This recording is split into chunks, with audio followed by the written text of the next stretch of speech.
Welcome, adventurers. Stay and listen a while as I dive deep into the lore of Iggwilv, aka Tasha, and her ancient lair, the lost Caverns of Tsojcanth. And don't worry, players, there won't be any spoilers here to ruin your enjoyment of the module. It is common year 575 of Earth, known to Earthlings as the world of Greyhawk. Your party finds yourselves in Befell. The Margrave here has tasked you with an expedition into the Yatil Mountains to seek out the lost Caverns of Tsojcanth. They know that this was once the lair of Iggwilv, known as the Witch Queen of Perrinland. The Margrave gives you a guide to the Yatil Mountains, as well as a map to help guide you once you get there, and a strange riddle. The horn of Iggwilv pierces the heart. Look over your shoulder before you start. How many sorrow, foolish men, because they didn't turn back then. If you'd like a more extensive introduction to the adventure, click the link above. The module states that you are hired by the Margrave of Befell, but in other works it is revealed that in fact it was Mordenkainen working with the Margrave as a go-between. The players are told that in the 84 years since the fall of Iggwilv, it was thought that her vaults had all been looted, but that the mysterious Lanthorn of Daud was never found. The entire thing seems to be some kind of ruse plotted out by the Eight, a mysterious and powerful group of wizards who work behind the scenes of the Flanaess. They seem to have their own personal agendas, but generally fall upon the side of good and order. The Eight were ever the opponents of Iggwilv, and it is revealed that all of the surrounding lands, Ket, Perrinland, and Ayuz, have also been sending their own expeditions into the mountains. As of yet, none of them have succeeded. But how was it that nearly every country in the area suddenly learned that there were still treasures to be found? This place has lain unmolested for decades. Well, in 570 CY, 5 years before the adventure takes place, Ayuz was freed from the pits of Castle Greyhawk. Ayuz is a demigod half-demon, and actually son of Iggwilv. We'll get into how that happened later. But I think that Ayuz knew that his mother's vaults had not been fully looted, and the reason is likely that the Lanthorn of Daud was never discussed by any adventuring parties or people that had looted the place, and so he sent people out to find it, and spies from Perrinland, Ket, and Befell, and probably spies of the Eight as well, noted these expeditions, and where they were going to. It could also be that until now, a magical lantern was not of enough importance for the Eight to search it out. But they may have learned that Iggwilv was in possession of the Tome of Zix, a demonic encyclopedia with secrets from the abyss itself, including the true names of several demons and even demon lords. So now we understand some of the politics of why this place was being sought out at the time that it was. But how exactly did it get there? And who is Tsojcanth? Let's start with a history of Iggwilv. Iggwilv was once known as Natasha the Dark. She was adopted, possibly kidnapped, by Baba Yaga, a powerful interdimensional archfey. In the ancient legends, Baba Yaga would often do this, and she would test the young children that she kidnapped. Those who passed would become her students and learn magic. Those who failed disappeared. Tales vary whether they're killed or eaten, but Natasha was one of the graduates of this testing. And under Baba Yaga, she learned two things. Firstly, that she hated the Feywild and wanted to leave as soon as possible, and secondly, how to be a pretty damn effective mage. Iggwilv first appears on Earth, the world of Greyhawk, under the name Hura in the land of Ket, some 300 years ago. There she kept a tower and performed all manner of experiments, but was left alone by the locals until she plundered the Vault of Daud, apparently stealing from there the magical Lanthorn. She next appears about 30 years later in the free city of Greyhawk under the name Tasha. Yes, that Tasha, of Tasha's Hideous Laughter. She joined the Company of Seven, a band of powerful adventurers, apprenticed to a wizard named Zagig. Theirs was apparently a scandalous relationship. The much younger Tasha and the older Zagig had a dalliance with one another. We see here our first signs of Tasha's manipulative nature. It'll become more clear later that she will do just about anything for power. It should be noted that Zagig later became a demigod known as the Mad Mage, and that he is the actual insert for Gary Gygax. Zagig, spelled backwards, is Gygax. But at this time, Zagig was much more humble, merely a powerful mage and demonologist, and his experiments with his apprentice culminated in the binding of Fraz Urblu, Demon Prince of Deception, around 320 CY. Tasha spent several years studying under Zagig and speaking to Fraz Urblu in secret. From his many lies, Tasha learned much abyssal lore, and she decided to abscond with many of Zagig's magical writings, including the Tome of Zix, the magnum opus of Zagig, which was filled with many demonic secrets. Iggwilv then disappears for a century. What all she did during that time is not known, but we do know that she traveled to the tomb of Tsojcanth. I'm not sure if Tasha knew of his true nature when she went there, but history and an interview with Gary Gygax himself tells us that Tsojcanth was thought to be a goodly wizard who foiled the schemes of Orcus, Grazit, and Tharizdun. He was known to have slain a wielder of the Hand of Vecna, and that he defeated an avatar of Tharizdun with a circle of mages assisting him. This is an important fact because there is another adventure that takes place directly after the Lost Caverns of Tsojcanth that involves a nearby temple of Tharizdun.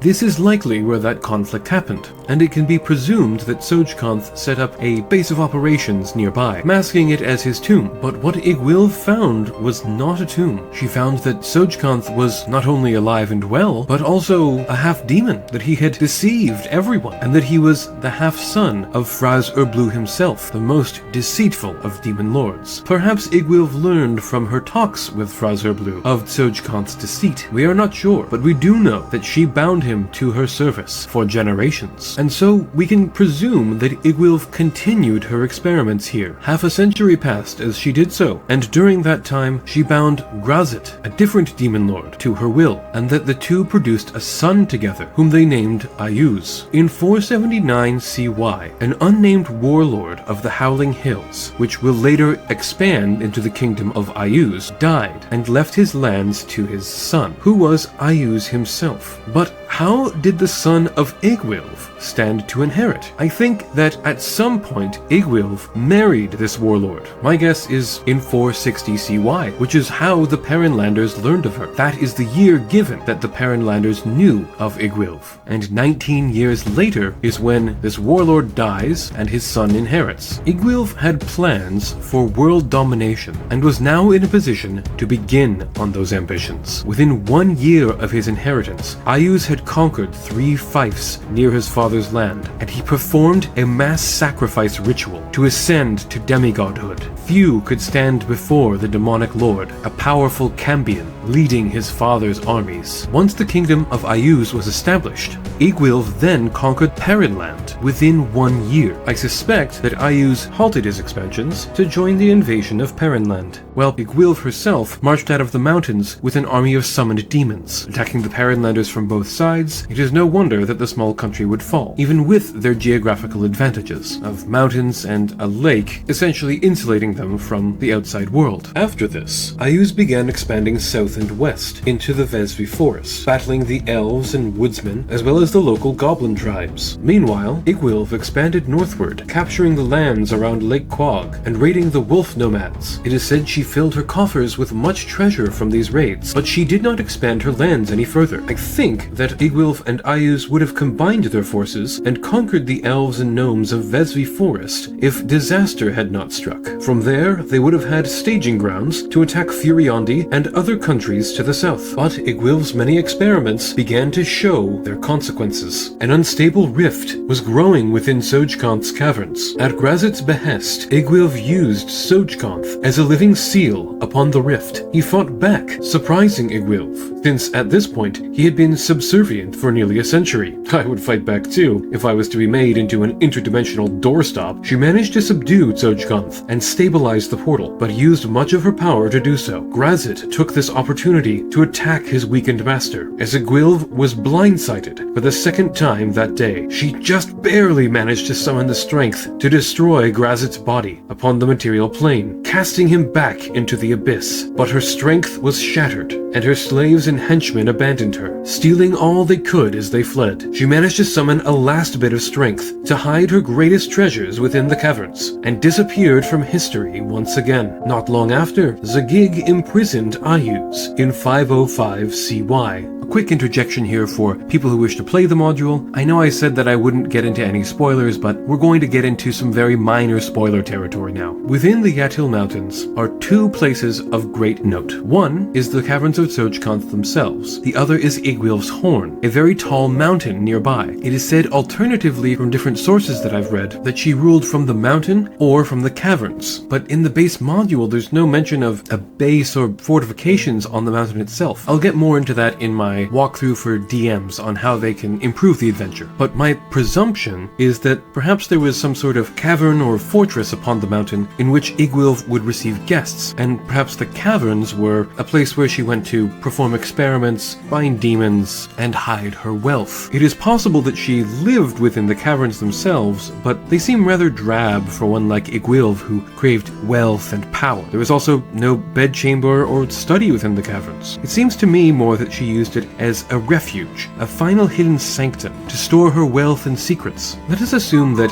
if a home upon or within Iggwilv's Horn did exist, it is long since destroyed, since the module makes no mention of it. Regardless, this mountain is one of the only clues the PCs get in the adventure. The poem they get at the module's start mentions it. Look over your shoulder is a direct reference to the mountain itself. When the PCs are standing at the entrance to the Lost Caverns, they will be able to see the large mountain behind them. With such scant clues, it may become a little clearer why the caverns went unknown for so long. But I have another theory about that. In the original 1979 tournament module, it is mentioned that the caverns location is in the no man's land between the Duchy of Geoff and the Sea of Dust. It's possible that this was the actual original location of the caverns, and perhaps they were moved to the Tomb of Tsojcanth. Or it's possible that there is a teleportation and connection between the two locations. The caverns are described, after all, as a nexus of the planes. Another aside, players, I'm really going to have to tell you to buzz off now.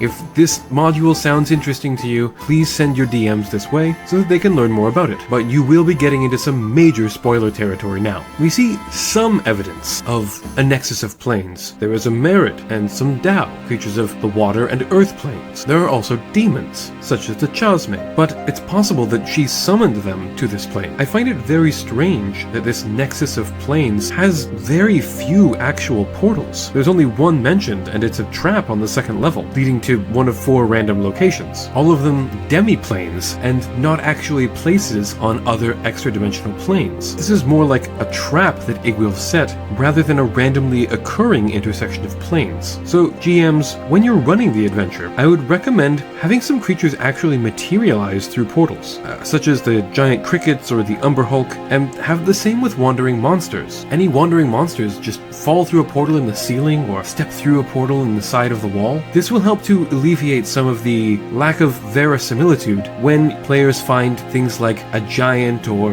a tribe of troglodytes living here. However, it's fully possible that since Iggwilv sealed that portal with Tsojcanth's body, maybe that kind of stabilized all of the portals and not just the rift to the abyss. But this place has lain untended for nearly a century. You could very easily justify that some of the portals are starting to become unstable again. Going back to Iggwilv for just a moment, it was thought she died, but later it was revealed to be untrue. In the late 570s CY, she returned, and Tensor reveals that she is, quote, much wroth, for her beloved daughter was laid low. So now we come to the last family member of Iggwilv, her daughter, Drelnza, a woman even more mysterious than Iggwilv. Her daughter has virtually nothing written about her. All that we know is that she's a 13th level fighter and a vampire. She is beautiful and deadly. But why is she here? How did she become a vampire? 'Tis one of the great mysteries of D&D lore. We don't even know who her father is. It's said in the lore that the warlord of what would become Ayuz took Iggwilv's son for adoption. But why?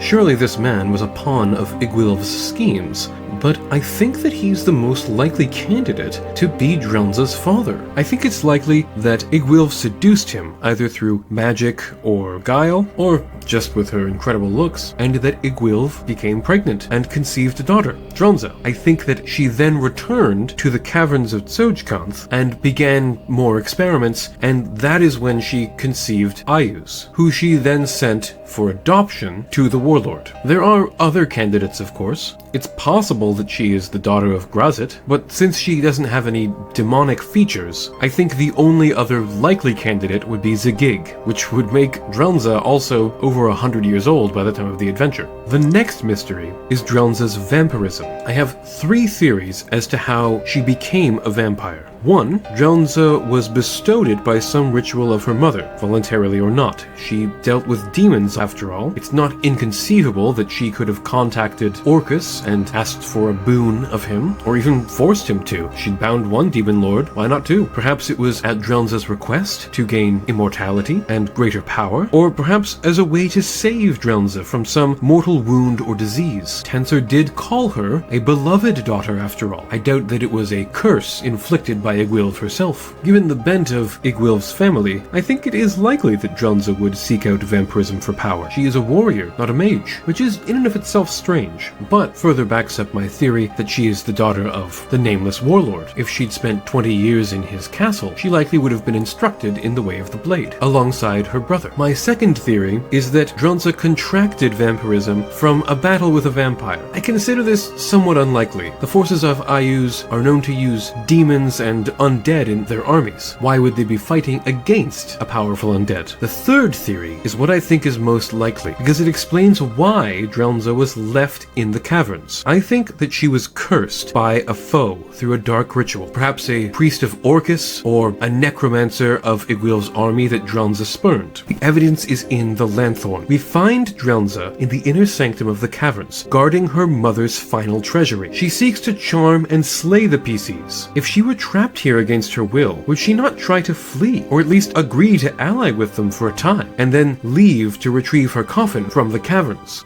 It could just be that Gary wanted a boss fight with a Disney princess twist, but I think that Drelnza is here basking in the light of the Lanthorn, hoping that it may, after long enough, cure her vampirism. The powers of the Lanthorn are many, but its primary ability is its healing properties. Its light removes the need for food or drink, meaning that her vampiric thirst would be no problem. And after a week of exposure, it cures all poison and disease. Is it possible that the Lanthorn could do more? Iggwilv has had it for hundreds of years. It could be the Lanthorn's light has granted Iggwilv immortality, though she may have done a ritual like Ayuz to gain demigodhood. It may have been the hope of the two women that with long enough exposure, the Lanthorn may heal even the curse of vampirism. In some lore, it's treated much like a disease and less like a curse. So, now we have covered the family of Iggwilv, her origins, and the motivations of the characters who wish for the adventurers to find the Lost Caverns. But we haven't covered the Lost Caverns themselves very thoroughly. So, please join me next time, where we will delve into the module itself, and I will explore various ways to improve upon it, including ways to play up the planar nexus theme of the dungeon. I'd like to thank Grodog for his permission to use his excellent write-up on this dungeon linked below. There's also an interview with Grodog linked below, discussing the history of the module. I'd also like to thank you, the viewer, for watching. Please leave a like and subscribe. Check out some of my D&D stories in the Tabletop Tales playlist, and share this with your friends. Stay safe out there, adventurers, and have a great day.